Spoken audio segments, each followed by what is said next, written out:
नमस्ते, जय श्री राम। मैं डॉक्टर अविता विनय कुलकर्णी। आज हम बहुत ही इंटरेस्टिंग टॉपिक पर चर्चा करने जा रहे हैं। अपने यहाँ छंद शास्त्र है, कल्पसूत्र है, ज्योतिष शास्त्र है, निरुक्त है, शिक्षा शास्त्र है, व्याकरण शास्त्र है। इन्हीं शास्त्रों में से आज हम ज्योतिष शास्त्र इस विषय पर संक्षिप्त चर्चा करने जा रहे हैं। और हमारे यहाँ आज मौजूद है ज्योतिष शास्त्र का गाढ़ा प्रगाढ़ अभ्यास करने वाली एक विदुषी, जिसका नाम है अनुप्रिया देसाई जी। आपका बहुत बहुत स्वागत है प्रोग्राम में। लेकिन शुरुआत करने से पहले मैं आपका परिचय देना चाहूंगी। आपका पूरा नाम है अनुप्रिया मयूर देसाई जी। यह अर्थशास्त्र और बिजनेस लॉ, इन दोनों अहम विषयों का अध्यापन कर चुकी है, लेकिन तभी भी इनका रुझान, इनका चाव रहा ज्योतिष शास्त्र सीखने का। इन्होंने ज्योतिष शास्त्र का गाढ़ा अभ्यास किया और इतना ही नहीं, ज्योतिष अलंकार पदवी भी हासिल की।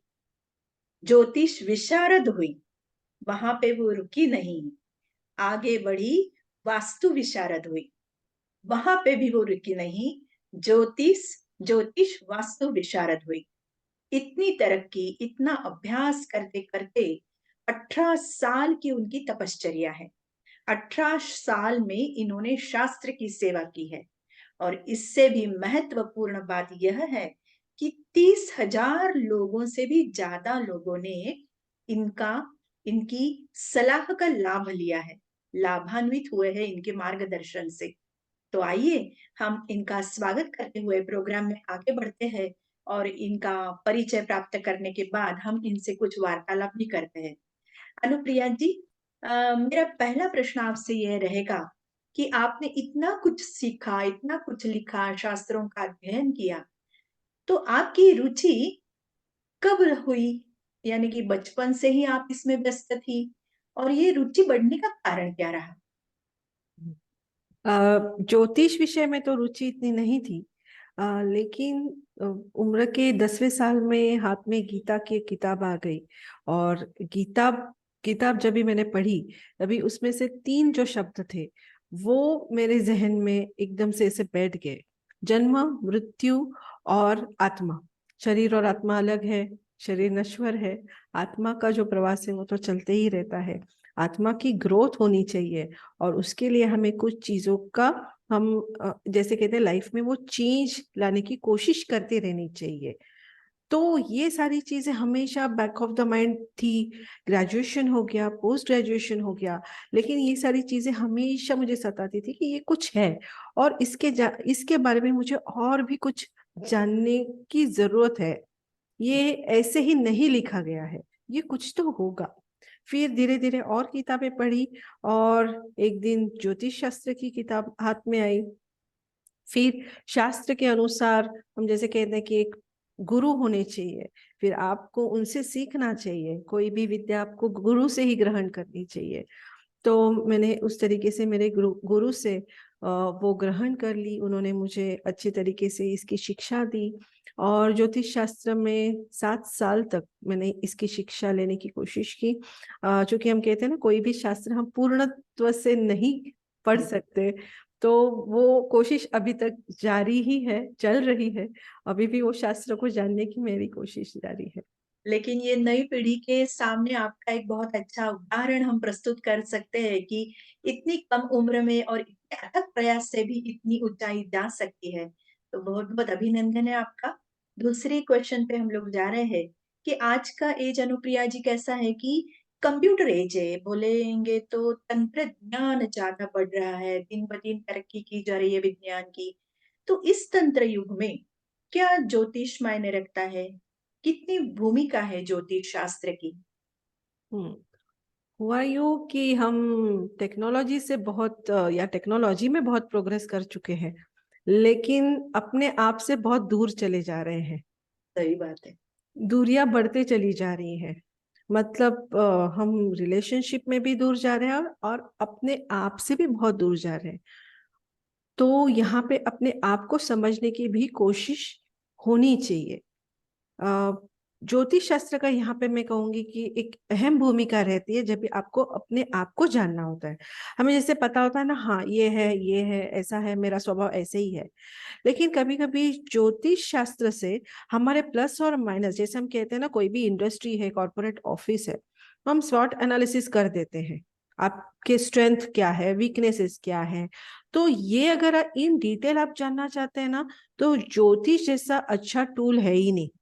यहाँ पे हम्म। आपके कुंडली से आप ये आपके स्ट्रेंथ बहुत अच्छे तरीके से जान के उन्हें एनहांस कर सकते हैं, वीकनेस जान के उन्हें ओवरकम कर सकते हैं। क्योंकि ये फास्ट युग है, जल्दी का जमाना है। तो अगर आप ये पहले से ही जान ले, तो आपकी प्रोग्रेस भी उतनी ही जल्दी हो सकती है। और टेक्नोलॉजिकली भी हम जा रहे हैं आगे, लेकिन इमोशनली बहुत ज्यादा इस जनरेशन में मैं फ्रस्ट्रेशन देखती हूँ। डिप्रेशन बहुत ज्यादा फेस करना पड़ता है। बच्चे खुल के माँ बाप से बात नहीं कर सकते। तो फिर यहाँ पे ज्योतिष के माध्यम से हम इन सारे जनरेशन को कहें या लोगों को जिनको जरूरत है, उन्हें हम काउंसलिंग भी दे सकते हैं, और जिसकी वजह से बहुत सारी जिंदगियां हम बचा भी सकते हैं।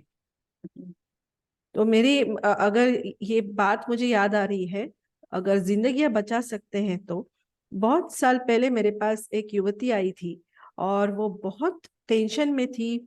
और जब भी आई थी तो पहले ही वाक्य में उसने बोल दिया था कि ये आपसे मिलने आई हूँ, लेकिन ये मेरा लास्ट ऑप्शन है, मैं सुसाइड करने ही जा रही हूँ। लेकिन मेरे फ्रेंड ने आपका नंबर दे दिया और आपसे बात करने के लिए उसने बहुत जोर दिया, और मैं आपके पास आई हूँ, हम्म। लेकिन बहुत थक चुकी हूँ अभी। तो हमने कुछ बातें की, डिस्कशन की, कुंडली से मुझे ये पता चला कि क्या इश्यूज है, वो मैंने उसे बता दिए, लाइफ में कितनी अच्छी बातें आने वाली है वो उसे समझाया। फिर अचानक से, हम कहते हैं ना कि अचानक से तो कोई बदलाव नहीं आता, लेकिन धीरे धीरे कुछ महीनों के बाद बातें करते करते उस पे कुछ अच्छे बदलाव आने लगे। और हम्म। उसने भी ये बात मानी कि अच्छा हुआ मैंने ये एस्ट्रोलॉजिकल एडवाइस ली। पहले ओ। ये मैं ऐसे सोच रही थी कि इसमें एस्ट्रोलॉजी की क्या भूमिका है, या यहाँ पे हम्म। एस्ट्रोलॉजर क्या करेगा। क्या लेकिन करें। जब भी हमारी ये बात हुई और मैंने अपने आप को जानने की कोशिश की, और प्लस पॉइंट्स मैंने मेरे जाने एनहांस किए, तो ये जिंदगी बहुत खूबसूरत लगने लगी है। बहुत ग्रेट, बहुत अच्छा अनुभव बताया आपने, आज शेयर किया। यानी कि इस मानवीय जीवन का एक अभिन्न अंग ही हो गया है ज्योतिष, मानो। आपने काउंसलिंग किया, एक की जान बचाई, एक को प्रेरणा दी। बहुत ही अच्छी बात है। डायरेक्टली इनडायरेक्टली हम तो ज्योतिष से जुड़े ही हैं, मानो या न मानो। तो और भी कई सारे फायदे रहे होंगे ना इस ज्योतिष के। जी जरूर, ज्योतिष के बहुत सारे फायदे रहे हैं। जैसे हम कहते हैं ना कि समय से पहले और भाग्य से ज्यादा किसी को कभी भी कुछ नहीं मिलता है। तो तो ज्योतिष फिर क्या करेगा, ऐसे भी लोग कहते हैं। डेफिनेटली। लेकिन ज्योतिष से हम ये जान सकते हैं, हम लाइफ प्लान कर सकते हैं, ऐसे हम कहेंगे। क्योंकि अभी इसके लिए भी मेरे पास एक उदाहरण के तौर पे मैं आपको बताना चाहूंगी। बताइए तो ये बताइए। तो ये समझने के लिए आसानी होगी। 2019 में दिसंबर का महीना था, और 2019 में मुझे एक कॉल आया था। मिस्टर महेश हम कह सकते हैं, उन्होंने मुझे कॉल किया था, और उन्होंने कहा था कि उन्हें कार परचेस करनी है। कुछ 20-22 लाख की इन्वेस्टमेंट थी, और वो कार वो लेना चाहते थे। तो फिर उन्होंने मुझे पूछा था कि नंबर क्या होना चाहिए। हम्म। मैं इन्वेस्टमेंट करूं या नहीं, ये भी क्वेश्चन नहीं था। द क्वेश्चन वाज कि क्या नंबर होना चाहिए न्यूमरोलॉजिकली। तो मैंने कहा ठीक है, मैं चेक करती हूँ आपकी कुंडली से। फिर कुंडली से मैंने ये जाना कि अगर ये अभी ये इन्वेस्टमेंट करते हैं, तो नेक्स्ट ईयर इनका कोई इनकम सोर्स नहीं दिखाई देता है। ओ। तो ईएमआईस कैसे भरेंगे। तो मैंने ये बात उनसे कही, और मैंने उन्हें कहा कि सिर्फ आप कुछ महीनों के लिए रुक जाइए, अभी आप इन्वेस्टमेंट मत कीजिए, और कुछ महीनों के बाद आप आपका डिसीजन ले सकते हैं। और जैसे हम कहते हैं ना, कुछ लोगों को शौक होता है कि नहीं मुझे बड़ी गाड़ी चाहिए, मुझे बड़ा हम्म। घर चाहिए। मैंने कहा आप शौक से बाद में भी ले सकते हैं, 4 से 5 महीने आप रुक जाइए, फिर आप डिसीजन ले लीजिए। फिर 2020 की तो स्टोरी आप सबको पता है। फिर अप्रैल महीने में उन्होंने मुझे फोन करके कहा कि ताई अच्छा हुआ कि आपने मुझे ये सलाह दी, और जो मेरी जॉब जो है वहाँ पे सैलरी रिडक्शन हुआ है, और अगर मैं ये इन्वेस्टमेंट कर देता तो फिर बहुत ही मुश्किल होती, बहुत दिक्कत हो जाती घर चलाने में। तो ज्योतिष हम कह सकते हैं कि हम इस टूल का इस तरीके से भी यूज कर सकते हैं कि पहले से कुछ चीजें जान ले तो हम चेंज या हम प्लान कर सकते हैं लाइफ को थोड़ा बहुत। Very good. तो मीन्स अलार्मिंग बेल दे सकते हैं, अवेयरनेस ला सकते हैं, यस। ऐसी भी चीज हो सकती है। अभी देखने में आता है कि कॉलेज से लेकर गृहस्थाश्रमी और बूढ़े भी हाथ में ना कोई रत्न पहनते हैं, मोती पहनते हैं। तो इससे क्या भाग्योदय होता है क्या सचमुच? ये प्रश्न मुझे हमेशा से पूछा गया है। इतने 18 साल में हर एक पर्सन ने मुझे ये पूछा है क्योंकि कि बहुत जन पहनते हैं, मीन्स मुझे भी शौक है कि मैं मोती पहनूं, लेकिन आपसे जानकारी लेने के पश्चात ही मैं पहनूंगी। रत्न का तो डेफिनेटली आपके शरीर के ऊपर परिणाम होता है। लेकिन जैसे हम कहते हैं ना, अगर हम डॉक्टर के पास जाते हैं, ब्लड रिपोर्ट निकालते हैं, तो डॉक्टर कहते हैं कि भाई ब्लड में हीमोग्लोबिन कम है, तो हीमोग्लोबिन का हम सप्लीमेंट लेते हैं और हमें अच्छा लगता है। तो उस तरीके से रत्न का भी इस्तेमाल होना चाहिए, या होता है कि वो सप्लीमेंट के तौर पे यूज होता है। आप में जो कमियां है इमोशनली, वो कमियां हम कहते हैं ओवरकम करने के लिए आपको कुछ हद तक ये रत्न आपको हेल्प कर सकेंगे। बाकी हम्म। मेहनत तो आपको ही करनी है। हम्म। रत्न सिर्फ आपको कंप्लीटली भाग्योदय या आपका भाग्य चेंज करेंगे या लक फैक्टर आपका बढ़ा देंगे, ऐसे होता नहीं है। की बात नहीं, प्रयत्न तो है ही। प्रयत्न करने ही है, मेहनत एकदम तो है। बहुत बढ़िया विचार है ये। और समझने लायक बात है ये सभी जनों को कि सिर्फ रत्न पहनने से कुछ होता नहीं है, प्रयत्न और supplementary Ratna. Very good, thank you, ये बहुत सुंदर विचार आपने दिया। अभी एक मेरा बहुत नाजुक सा डेलिकेट प्रश्न है कि हम लोग देखते हैं सोसाइटी में लव मैरिजेस है, अरेंज मैरिजेस है, लेकिन लव मैरिज में भी मैंने ऐसे देखे हैं बहुत सारे उदाहरण कि डिवोर्सीज बहुत होते हैं, कि 5-6 महीने के अंदर ही, 2-4 महीने के अंदर, 1-1.5 साल के अंदर ही डिवोर्स हो जाते हैं। तो ज्योतिष शास्त्र यहाँ क्या मायने रखता है? हाँ ज्योतिष शास्त्र का योगदान। जी, यहाँ पे ज्योतिष शास्त्र का तो बहुत सारा हम कह सकते हैं कि योगदान है, या हमें यहाँ पे कंसीडर करना भी चाहिए ज्योतिष को। क्योंकि लव मैरिज है, अरेंज मैरिज है, तो यहाँ पे आपको अगर आप ज्योतिष की सहायता लेते हैं तो बहुत सारे प्रॉब्लम्स को आप अवॉइड कर सकते हैं। अभी इसके लिए पहले के जमाने में गुण मिलन करके एक तरीका अपनाया जाता था, लेकिन अभी यही तरीका आज के जमाने में भी यही तरीका इस्तेमाल में या उपयोग में लाया जाता है, जो कि मैं समझती हूँ कि ये 100% काम नहीं करेगा। क्योंकि जमाना बदल गया है, तो आपको अगर आप टेक्नोलॉजी चेंज कर रहे हो, सब कुछ चेंज कर रहे हो, तो आपका ये तरीका भी चेंज होना चाहिए, तरीके में कुछ आपको बदलाव लेके आने चाहिए। पहले तो किसी ने ये समझने की कोशिश ही नहीं की कि हम ये गुण मिलन करते हैं या मैच मेकिंग करते हैं, मतलब क्या करते हैं। तो जब भी मैच मेकिंग का मतलब लोग समझते हैं कि गुण मिलन, कितने गुण मिल गए, इसे मैच मेकिंग कहते हैं। एक्चुअली दो अलग अलग कंसेप्ट है। Match making is totally different and गुण मिलन इज टोटली डिफरेंट। अभी गुण मिलन कभी किया जाता है तो पहले के जमाने में जब भी शादियां होती थी, तो हेतु यह था कि समाज आगे बढ़े, बच्चे हो, जैसे पहले 10 बच्चे 15 बच्चे हुआ करते थे, 18 बच्चे हुआ करते थे, तो समाज आगे बढ़े। हम्म। और ये सिर्फ आगे ना बढ़े, हेल्दी एंड फिट समाज हो।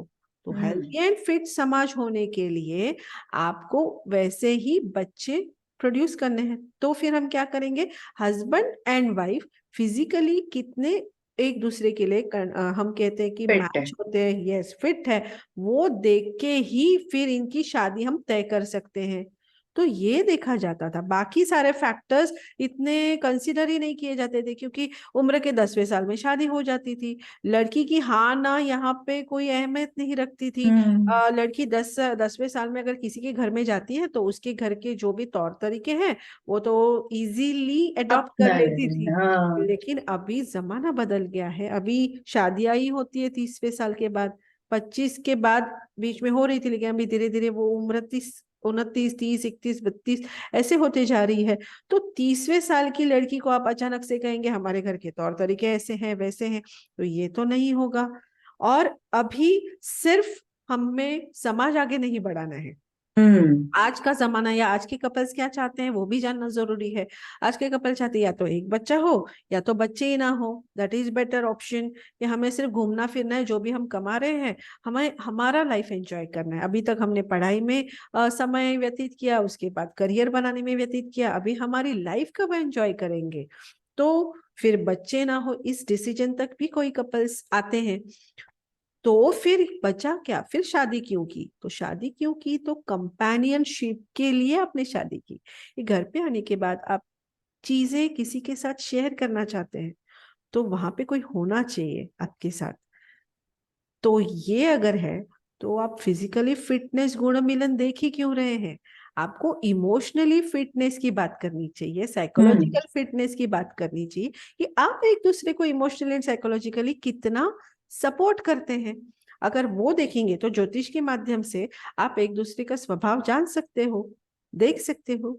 और कहाँ पे कॉम्प्रोमाइज करना चाहिए, कहाँ पे आपको शांत रहना चाहिए, कहाँ पे आपको दूसरे को सपोर्ट। डिसीजन मेकिंग में कभी कभी ऐसा होता है कि person is not capable of taking the decision, hmm. तो दूसरा पर्सन जो है वो डिसीजन में आपको मदद करे, ऐसे भी एक्सपेक्टेड रहता है। तो वो चीजें हम बिफोर मैरिज काउंसलिंग के तरीके से हस्बैंड एंड वाइफ हम्म। उनको बता देते हैं।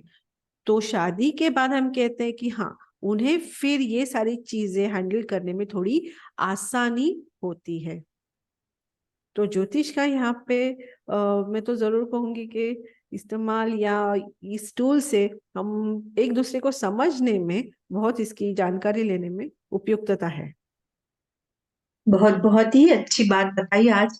और हमारी बहुत सारी गलत फहमियां रत्नों के बारे में, ज्योतिष शास्त्र के बारे में गलत फहमियां भी थी, वो भी दूर हो गई और कुछ नया भी सीखने को मिला।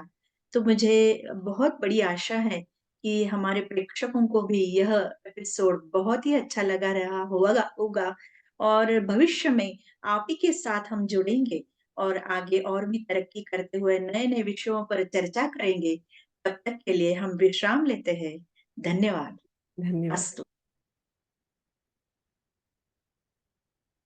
स्टॉप कर दें।